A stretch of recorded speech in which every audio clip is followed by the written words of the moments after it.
All right, I'm getting ready to do a remote removal and an installation of a starter for 2004 Excursion. I say remote, you can say I've had to bring my tools down with me.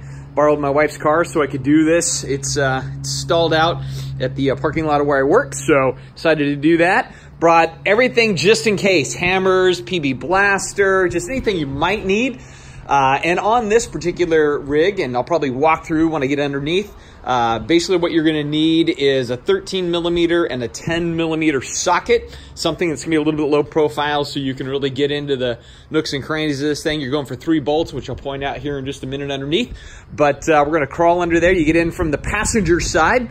Matter of fact, if you could actually take the wheel well out, your starter is gonna be right just back behind this here. So you could take all this crud out. You could actually see the top bolt that's tricky to get to, but it's going to be right in this general vicinity right underneath here on the passenger side. That's where you're shooting for, going for 3 bolts and taking off your electrical connection stuff, your wires from your positive, and then you're going to be good to go. So I'm going to crawl under there now. You can kind of see what we're looking at, the old one, and then I'll do the install on the new one.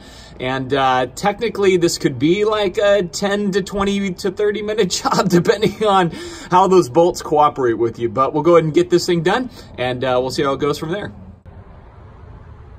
So I'm under here looking at the starter right now, and you can see I was banging on a little bit trying to get that to do the old trick of breaking it loose just to get it home, but I couldn't.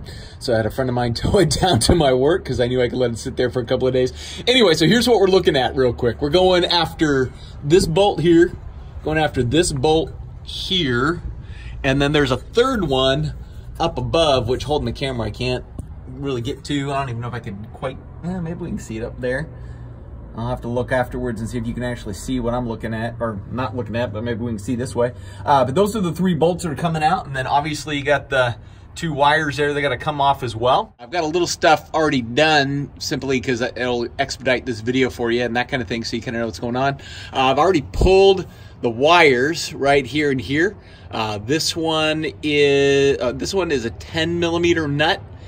This other one is, let me check here really quick. It is a 13mm nut on that.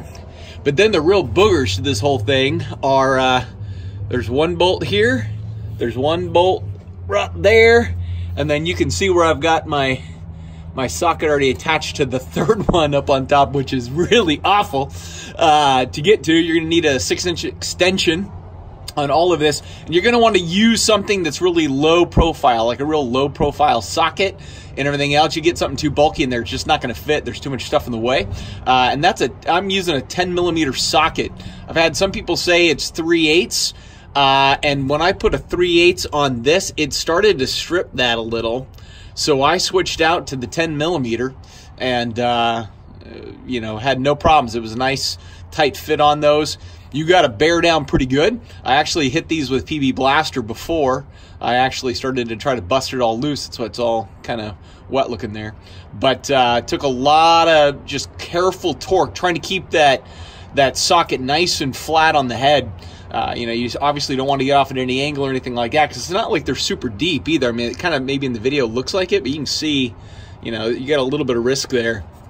So anyway, got those things loose. So at this point, I'm just going to pull these 3 bolts out and then try to put the new one in. That's where the video will pick up from there. Again, it's just too tight in here for me to start trying to move stuff and do stuff and hold the camera at the same time. But anyway, I understand that some of you are going to probably try to do this too, and figured since I couldn't find anything on YouTube for this particular model and the challenges you might face, I thought I would show this. Now, also, for some reason, if you end up stripping a bolt, especially that top one, you can come in through the side wheel well, but it's a nightmare to take all that off. You know, but you could get in there to you know, kind of address whatever problems you might run into and see it a little more clearly. The only other problem I had doing this is tons of dirt in the face. So that's it. I'll see if I can pull this out completely, put the new one in, and then we'll go from there. All right.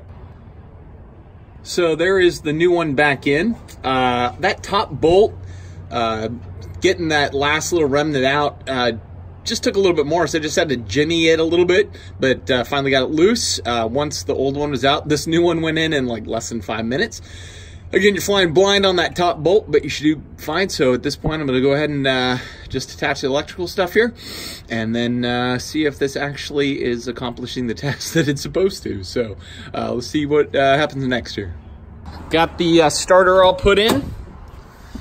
Got everything hooked up. Hooked the battery back up, which, by the way, you want to make sure you take the cables off your battery when you're doing that, just because anything electrical is kind of cool.